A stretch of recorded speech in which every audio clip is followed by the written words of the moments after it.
Hello అండి. ఊరబెట్టిన ఉసిరికాయలు తినడం అంటే మీలో ఎంతమందికి ఇష్టమో చెప్పండి? మా ఇంట్లో అయితే మా పాపకి చాలా చాలా ఇష్టమనమాట. మా పిల్లలు చిన్నప్పుడు మా పక్కింట్లో ఉండే ఒక ఆంటీ అయితే పిల్లలకి ఊరబెట్టిన ఉసిరికాయలైతే ఇస్తూ ఉండేవారనమాట.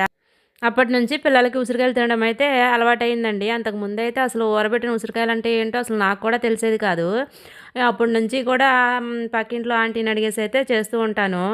ముందుగా ఉసిరికాయలనైతే శుభ్రం కడుక్కొని తడి లేకుండా తుడిచిపెట్టేసుకోవాలి. ఇప్పుడు స్టవ్ వెలిగించుకొని ఒక గిన్నె పెట్టుకొని, ఒక లీటర్ వాటర్ అయితే తీసుకొని 2 స్పూన్ల గడ్డ ఉప్పు వేసేసుకొని, ఆ వాటర్ అయితే బాగా మరగాలండి. అలా మరుగుతూ ఉన్నప్పుడు ఒక 4, 5 ఎండుమిర్చి వేసేసుకొని, మరొక 2, 3 నిమిషాలైతే మరిగించుకోవాలి. ఆ వాటర్‌లోనే కొద్దిగా హాఫ్ స్పూన్ పసుపు వేసేసుకొని, ఇంకా స్టవ్ ఆపేసుకోవాలి. ఒక 2 నిమిషాలైతే పక్కనుంచేసుకొని, ఇప్పుడు శుభ్రం చేసి పెట్టుకున్న ఉసిరికాయలు వేసేసుకొని, బాగా చల్లారనివ్వాలి. చల్లారిన తర్వాత ఒక గాజు సీసా తీసుకొని అందులో స్టోర్ చేసేసుకొని, వారం రోజుల తర్వాత తీసుకొని తినడమేనండి. అంతేనండి, ఊరబెట్టిన ఉసిరికాయలైతే రెడీ అయిపోతాయి.